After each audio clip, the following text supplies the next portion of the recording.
Ça va? Ouh.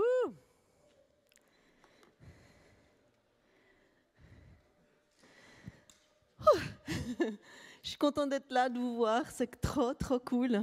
Merci à Ruth, tu m'as tellement encouragée par ce verset que tu m'as envoyé quand je t'ai dit il faut que tu pries pour moi pour ça, ce matin. C'était tellement bon. C'est ça que sert la famille, hein. S'encourager les uns les autres. Vous savez qu'il y a une enquête qui a été menée par des Américains sur 2000 mamans qui avaient des enfants âgés de 5 à 12 ans. Et on a regardé un peu leur quotidien. Et selon ce sondage, les mères de famille passent en moyenne 14 heures par jour pour s'occuper de la maison et des enfants, soit 98 heures par semaine. C'est la fête des mamans, hein? Vous savez ce qu'il y a derrière ce mot de maman? Moi, j'ai essayé de répertorier différents métiers comme ça, ou choses qu'elles font. Donc, je vous en dis quelques-uns. Hein. Animatrice d'anniversaire. On commence par quelque chose de sympa. Babysitter, caméra woman, chauffeur de taxi, coach, coiffeuse, comédienne. Pour s'extasier devant un rien du tout, ou bien pour faire diversion s'il y a un bobo qu'il faut oublier. Couturière, cuisinière, éboueuse, un peu moins sexy. Éducatrice, enquêtrice pour retrouver les objets perdus. Enseignante, formatrice, garde du corps, géo, habilleuse, hôtesse d'accueil, infirmière, intendante, lingeuse, médiatrice, ménagère, organisatrice d'événements. Il y en a, hein? PDG, qui gère les crises et le personnel.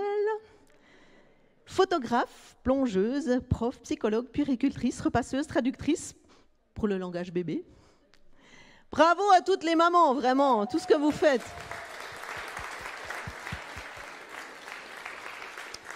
Derrière ce nom de maman, il y a beaucoup plus que ça, bien sûr. Elles font beaucoup d'autres choses. Et je me disais, derrière ce nom de Jésus, ou derrière notre nom à nous, qu'est-ce qu'il y a? Alors j'ai amené un miroir. J'aime bien toujours amener... Ça tient? Ouais, ça tient. J'aime bien toujours amener un petit objet pour illustrer ce que je veux dire. Donc quand on se regarde dans le miroir, ok, on se voit nous-mêmes, mais qu'est-ce qu'on voit? Et surtout, qu'est-ce que Jésus voit? Qu'est-ce que Jésus voit? Comment Jésus nous voit? 2 Corinthiens 5, 20 dit « Nous sommes ambassadeurs de Jésus ».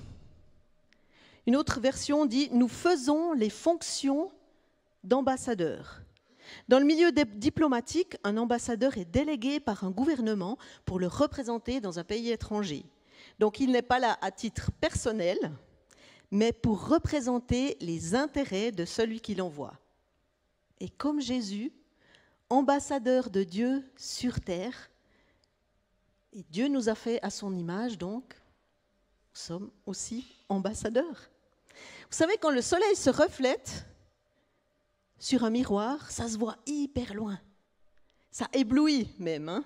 Ça impacte. Ça peut être vraiment fort ce qu'on reflète. Jésus est le soleil de justice. Quand ça se reflète sur le miroir, est-ce que ça vient sur toi? Est-ce que tu reflètes aussi la justice? Il reflète la joie, la paix, l'amour, la bienveillance, tellement de choses. Alors qu'est-ce que je reflète? Qu'est-ce que je vois quand je me regarde dans le miroir? Le miroir spirituel, on pourrait dire. Longtemps, moi, je ne pouvais pas me regarder vraiment dans un miroir. Je sais pas, c'est peut-être un truc de nana, ça, je sais pas. J'ai entendu déjà certaines personnes dire « Oh, mais moi, je ne me regarde pas dans le miroir, le moins possible, parce que je ne m'aime pas, je me trouve moche, etc. » Et puis, quand j'ai rencontré Jésus, moi, ça m'a changé. Parce que j'ai lu que Jésus m'avait créé et que j'étais une créature extraordinaire. Wow. Et j'ai décidé que ce que dit la parole, ça serait vrai pour moi. Et que ce que j'allais voir dans ce miroir, ça allait être vrai. Je vais voir Jésus en moi, encore plus de Jésus en moi, pour me voir tel que lui me voit et tout le potentiel qu'il y a en moi.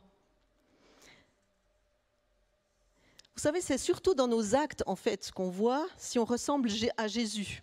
Surtout dans nos actes, dans ce qu'on fait. C'est comme dans 24 heures chrono avec Jésus. Vous avez déjà remarqué? Il y a de l'action dans la vie de Jésus. Il fait plein de choses. J'ai regardé cette semaine Matthieu 8 et 9. Mais rien que là-dedans, c'est incroyable ce que Jésus fait. Tout ce qu'il fait, chemin faisant, il invite les gens à le suivre, à être ses disciples. Il leur partage ses valeurs. Il leur montre comment vivre sur la terre avec les caractéristiques du royaume de Dieu. Il leur parle du Père. Il leur dit comment prier. Il les forme vraiment en montrant l'exemple. Vraiment, si on regarde juste 8, 9, je ne veux pas tous vous les faire, mais par exemple, il voit un lépreux. Dans le temps, quand on voyait un lépreux, ils avaient même une clochette pour dire « Attention, attention, lépreux, ne m'approchez pas !» Comme ça, au moins, on n'allait pas vers eux, on était OK, on faisait attention. Mais vous vous rendez compte, pour le lépreux, de faire ça? Combien il devait se sentir rejeté? Et là, qu'est-ce qu'il fait, Jésus? Non seulement il va vers lui, mais il le touche et il le guérit. Ensuite, on lui amène des démoniaques. Il les délivre en chassant les esprits. Et il guérit tous les malades. Il y a une tempête sur le lac de Galilée. Il est avec les disciples, ils ont peur. Lui, qu'est-ce qu'il fait? Il commande au vent et à la tempête de se calmer. Et ça se calme. Il fait se lever et marcher un paralytique. Chemin faisant, une femme a une perte de sang depuis 12 ans. Elle le touche, elle est guérie. Il ressuscite une jeune fille. Il ouvre les yeux des aveugles. Et d'autres miracles encore. Et vous savez par quoi il finit? La moisson est grande, mais il y a peu d'ouvriers. La moisson est grande et il y a peu d'ouvriers. Si vous étiez avec Jésus à ce moment-là, imaginez-vous, vous voyez Jésus faire tous ces miracles, toutes ces guérisons. Qu'est-ce que vous avez envie de faire? Moi, je serais là. Ouais, moi, je préfère ça aussi. Comment tu fais? Dis-moi, montre-moi. N'est-ce pas? Ça vous dirait aussi? Et effectivement, Jésus envoie ses disciples. Et ils commencent à faire pareil. Ils guérissent les malades, ils font des miracles, ils annoncent la bonne nouvelle du royaume, qu'on peut être sauvé, qu'on peut être aimé de Dieu, le Père qui nous a créés. Et il rend actifs ceux qui veulent le suivre. Quand il fait une multiplication, tout le monde ceux qui le suivent sont actifs, ils se mettent en œuvre pour participer à ce que Dieu fait. Et aujourd'hui, le Seigneur nous dit aussi, vas-y, je t'envoie, là où tu es, là où il y a des besoins, chemin faisant, je t'envoie. Et Jésus utilise tous les gens qui sont disponibles. Tous. Jacques 1, 22-25. Mettez en pratique la parole et ne vous bornez pas à l'écouter en vous trompant vous-même par de faux raisonnements. Je ne suis pas capable. Je ne sais pas faire.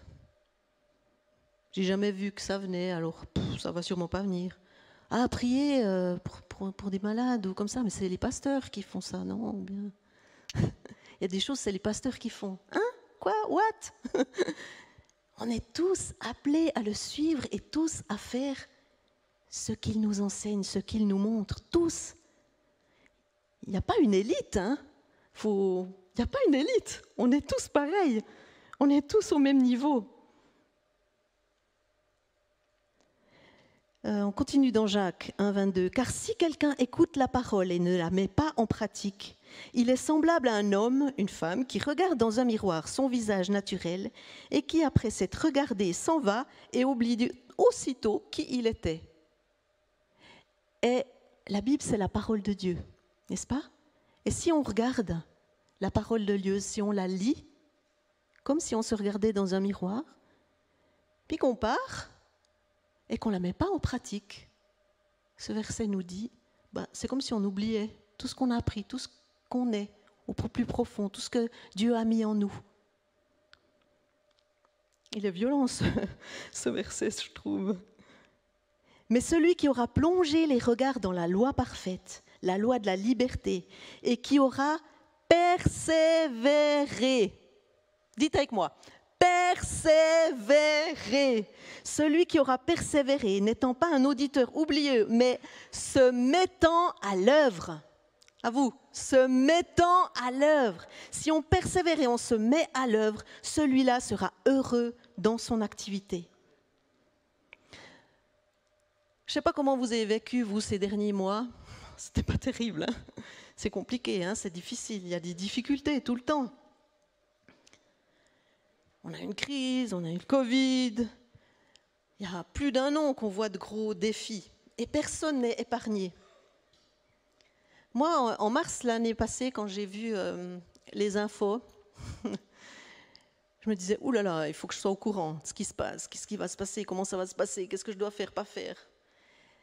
Et je regardais ces infos jour après jour, et au bout de quelques jours, je me suis dit, mais je suis encore plus paniquée qu'avant, je suis encore plus oppressée qu'avant, je suis encore plus mal qu'avant, je suis encore plus énervée qu'avant.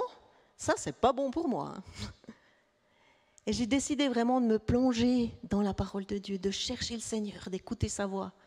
Et ça m'a fait plaisir quand Cyril a fait son petit sondage la semaine passée. La majorité d'entre vous, vous avez marqué « Écoutez Dieu ». C'est ce que j'ai envie de faire, c'est ce que je fais quand c'est difficile. Et finalement, c'est pour ça que Jésus est venu.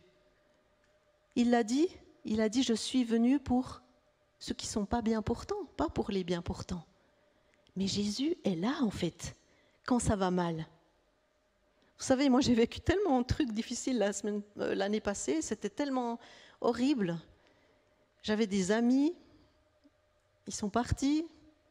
J'ai mon papa qui est décédé, pas du Covid, mais ça faisait depuis février qu'il était parti, il était à l'étranger. Et quand il est revenu, c'était 2 mois plus tard que prévu, donc il est arrivé en mai. Donc, un peu ces jours-là.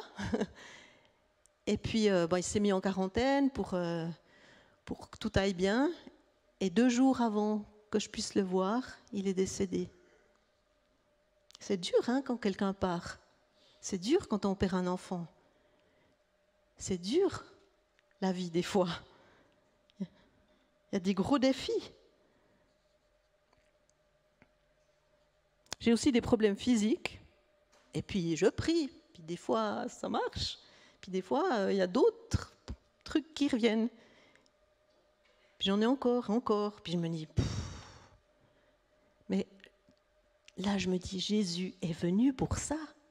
Il est venu pour ça, pour agir quand c'est difficile, pour des personnes qui ont des besoins. Quand il y avait des malades, il les a guéris. Quand il y avait la tempête, il l'a calmé. Quand les gens ont eu faim ou soif, il leur a donné à manger ou à boire. Quand ils étaient rejetés, humiliés, comme la femme au bord du puits ou celle qui était prête à être lapidée, il est venu rendre justice. Il les a relevés, il les a pardonnés. 1 Corinthiens 14, 12. Aujourd'hui, non, c'est pas celui-là, c'est peut-être 2 Corinthiens alors. Aujourd'hui, nous voyons au moyen d'un miroir, d'une manière peu claire. Je vous lis ma version ici. Hein. Dans les temps, le miroir, il n'était pas si bien comme ça, c'était un peu moins bonne qualité, donc on ne voyait pas très bien, d'une manière peu claire. Mais alors, nous verrons face à face. Aujourd'hui, je connais partiellement, comme s'il y a un voile, je ne comprends pas tout. Ça vous arrive aussi de ne pas tout comprendre. Pourquoi, Seigneur? Pourquoi? Je ne comprends pas tout. Mais si on persévère, si on se met en action, alors on le verra. On verra la gloire de Dieu venir. J'en suis vraiment persuadée et je l'ai tellement vu. J'ai prié pour des malades, ils ont été guéris. J'ai chassé des démons, j'ai vu des démons partir. Je ne savais même pas que c'était possible un temps.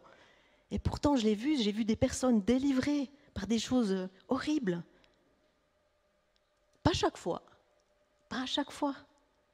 Des fois, il faut lutter plus, des fois, il faut jeûner, des fois, on ne sait pas pourquoi. mais en toutes circonstances, Jésus est là. Et je crois que ça arrive aussi des fois, après coup, qu'on voit que Jésus était là, que sa faveur est auprès de nous, que sa grâce est sur nous. Mon papa, quand il est décédé, en fait, par hasard, parce qu'il ne regardait pas régulièrement, mais il a regardé le culte le dimanche, juste avant. Donc il est décédé le mercredi, le dimanche il regarde le culte. Et en fait, on était avec Cyril, c'était le temps où on n'était que deux sur scène. Et on faisait la louange. Et tout d'un coup, j'ai eu une parole et j'ai donné une parole prophétique. Et quand je suis rentrée à la maison, j'ai vu un message de mon papa. Je vais vous lire une partie. Ma très chère fille, aujourd'hui, j'ai eu les larmes aux yeux d'entendre tes paroles. J'ai bien cru que c'était pour moi que tu parlais. Et vous savez que mon papa, c'était pas toujours simple, hein, c'était compliqué. On ne se comprenait pas souvent. Quand j'ai donné ma vie au Seigneur, il ne comprenait pas. Il disait, ouais, tu vas toujours à l'église. L'église, quand elle te prend là, puis moi, je ne savais pas quoi répondre à ça, parce que c'était vrai, j'étais tellement passionnée de Dieu, j'avais envie d'agir pour lui, d'intervenir, donc j'allais à l'église, j'apprenais, je lisais la parole. Et petit à petit, en continuant à refléter quelqu'un qu'on connaît, ça commence à toucher le cœur de ceux qui sont vers nous, que Dieu met en chemin. Et j'ai vu mon papa tellement changer et croire en Jésus et prier. Et on a pu prier pour lui aussi. C'était tellement touchant pour moi ce mot parce que tout d'un coup j'ai réalisé, après coup, bien sûr, c'était après coup, qu'en fait c'était comme si Dieu mettait une approbation et que mon papa approuvait ce que je fais. Et c'était tellement fort pour moi, ça m'a tellement béni, ça m'a tellement guéri des choses que j'avais encore besoin de guérir par rapport à mon papa. C'était tellement merveilleux. Et pendant la nuit où il est parti, il est mort, mon fils, pour la première fois, je crois, en pleine nuit, s'est dit, mais il faut que je prie pour mon grand-papa. Et vous savez, après coup, quand vous apprenez ça, vous dites, waouh, il est parti le matin, mais pendant la nuit, son petit-fils a prié pour lui. Et vous savez ce qui se passe quand on prie Jésus? On le reflète, et il agit, et il intervient. Et Jésus, et même mon fils l'a dit après, mais Jésus est venu le chercher. Lui, il ne voulait pas aller à l'hôpital, il aurait dû peut-être se faire opérer du dos, etc. Il ne voulait pas, il était bien à la maison, il était enfin rentré, il était heureux. Et on se dit, mais tu l'aurais vu, papa, aller à l'hôpital, être malheureux, vivre tout ça. Il n'aimait pas les hôpitaux, vraiment pas du tout. Mais Jésus est là, agit, intervient. C'est tellement un réconfort, même pour toute la famille maintenant. Et je pourrais vous en parler encore de plein de choses qui s'est passé autour de ça. Mais j'aimerais avancer et vous dire aussi, peut-être dans la Bible, vous avez remarqué combien il y a des choses que les personnages bibliques vivent de difficiles, et pourtant, après coup, où on voit pourquoi ça a servi.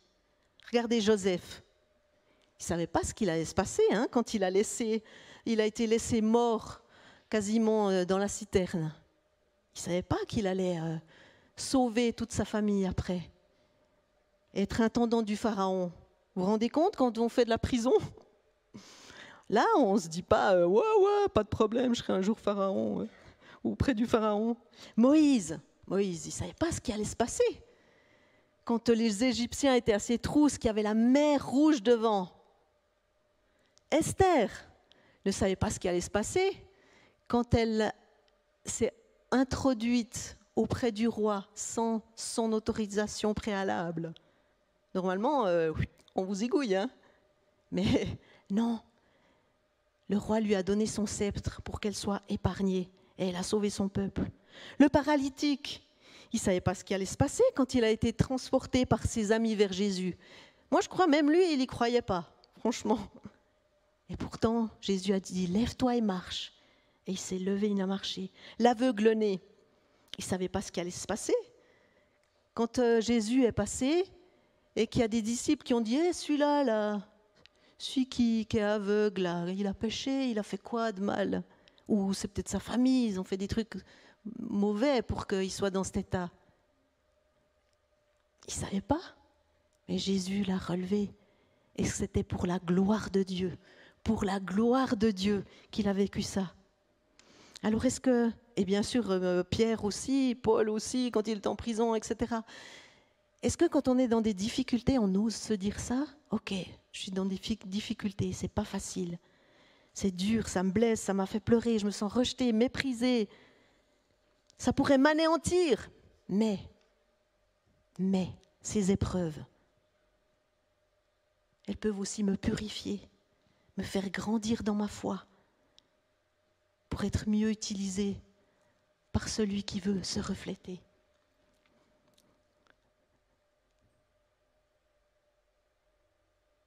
Premièrement, parce qu'on passe du temps avec lui. Vous avez remarqué quand ça ne va pas? Ça va pas. Ah, Seigneur, franchement, c'est pas normal. Mais au moins, on passe du temps avec lui et on apprend à le connaître. Ensuite, parce qu'on développe la compassion et l'amour. Parce que quand il vous arrive un truc, vous vous dites « Ah ouais, je sais ce que tu peux vivre. Moi, je l'ai vécu aussi. » Ça développe là. Et la compassion, c'est vraiment la porte ouverte pour le miracle. Et troisièmement, parce qu'on s'exerce. Et on va de petites victoires en grandes victoires. Vous savez, au début, quand je priais pour des guérisons comme ça, il n'y avait rien. Mais rien, nada. Je priais, puis je dis « Mais c'est dans la parole, Seigneur !» Et tout à coup, il a commencé à se passer des choses. Des petites choses. Peut-être aussi par les enfants, ils avaient mal à la tête, on prie, tout d'un coup ça va mieux. Ok. Puis tout d'un coup des migraines, et tout d'un coup des cancers guéris. J'ai vu ça, mais ça c'est la gloire de Dieu. C'est ça la gloire de Dieu. C'est continuer à avancer avec lui, et c'est tellement bon. Mais il y a une petite condition. Comment on traverse ces épreuves? Est-ce qu'on les traverse avec foi, avec fidélité dans ce que Dieu a dit? Est-ce qu'on garde notre attitude de cœur droite?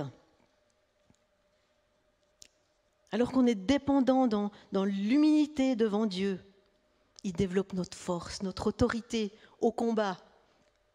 Et il approfondit notre relation avec lui. Vraiment, c'est un combat, hein. Je ne sais pas vous, mais moi je trouve qu'il y a des combats partout. Même moi, c'est un combat moi-même pour être de mieux en mieux, etc. Il y a un combat dans tout ce qu'on vit. J'ai même rêvé cette semaine que j'avais des serpents qui venaient se coller ici à mes... Il y a quelqu'un qui aime les serpents? Moi, je ne suis pas trop fan des serpents comme ça. Puis ils venaient se coller là. Mais j'ai déjà rêvé des histoires de serpents, des gros serpents et tout, puis où on a peur et tout. Et là, il y avait des serpents. Alors bon, je n'étais pas forcément hyper rassurée, mais je me suis mis tout de suite à les prendre et les jeter. J'ai même pas réfléchi, je me suis mis en route, j'ai agi. Et je crois que c'est vraiment ce que Dieu veut nous dire ce matin. Agis encore, essaye encore. Il y a eu une prophétie la semaine passée d'une dame qui est venue partager ici en disant, d'après le chant qui avait été chanté, « J'essayerai encore ». C'est ça. Le Seigneur te dit, essaye encore, j'essayerai encore. Prends courage, lève-toi, bats-toi, représente Jésus, reflète-le. Et vous savez, plus je prie pour des guérisons, même s'il n'y en a pas pendant un temps, des fois pendant un temps, il n'y a pas de guérison, je ne vois pas de guérison, même si je prie, j'y crois encore. J'ai prié pour des résurrections. Il y a quelqu'un qui a prié aussi pour des résurrections? Ah oui, quand même. Oui, Jésus a ressuscité les morts. Voilà, on le reflète.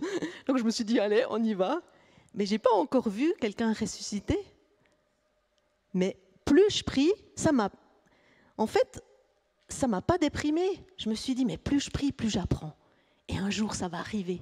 Un jour, il y aura une résurrection. Je veux voir sur cette terre une résurrection parce que Jésus est là et je crois vraiment, vraiment qu'il veut agir au travers de nous. alors qu'on se met en route. Il y avait le culte des baptêmes l'autre dimanche soir, et vous auriez dû voir ça. Ceux qui n'étaient pas là, Rebecca, tu n'étais pas là heureusement, tu avais le Skype, c'était cool. Il y a ton fils qui s'est fait baptiser. Michael, il a vécu une guérison d'une allergie par rapport aux chevaux. Hein, c'est juste. Yula, elle a été délivrée complètement de l'alcoolisme. Il y a 8 mois, elle ne connaissait pas encore le Seigneur. Victor, il a trouvé une famille.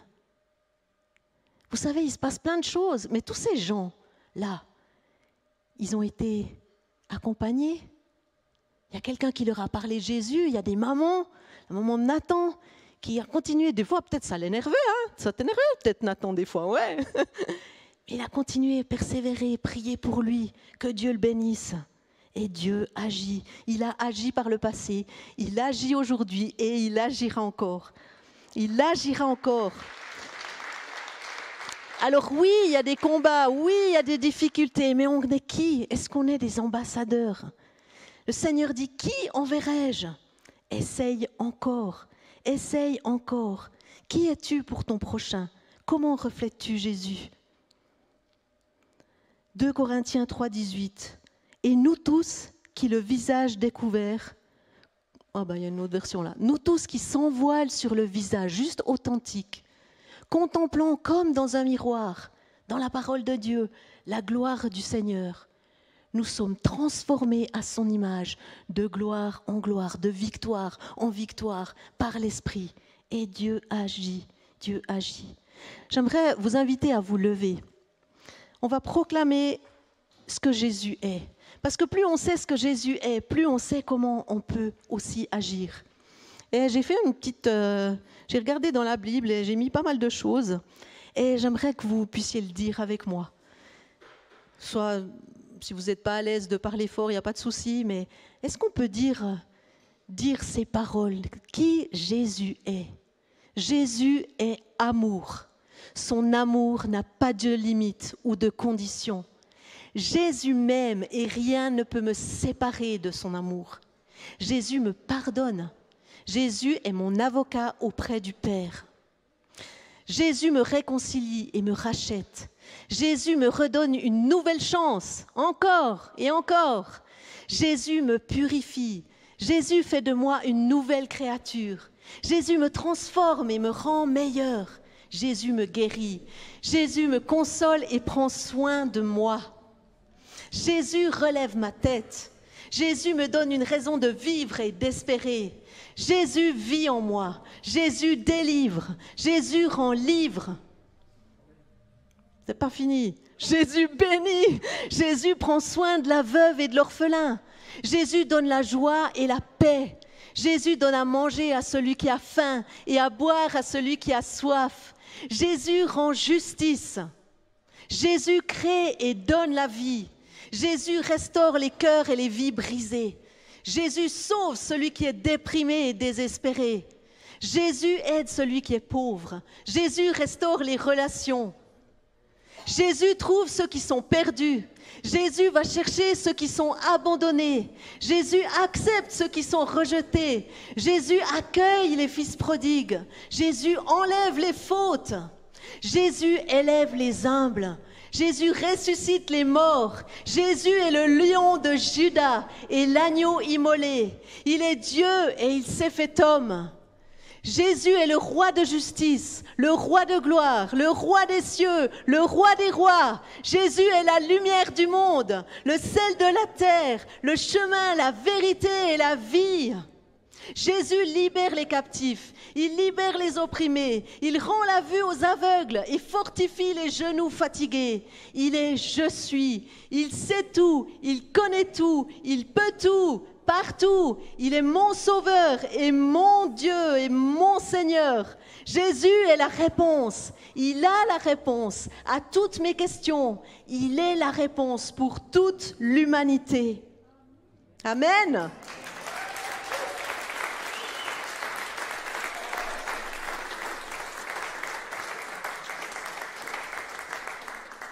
Alors j'aimerais vous dire, maintenant que vous êtes debout, j'espère que vous êtes levés aussi à la maison, maintenant qu'on est debout, Est-ce qu'il y a encore des gens à aimer sur cette terre?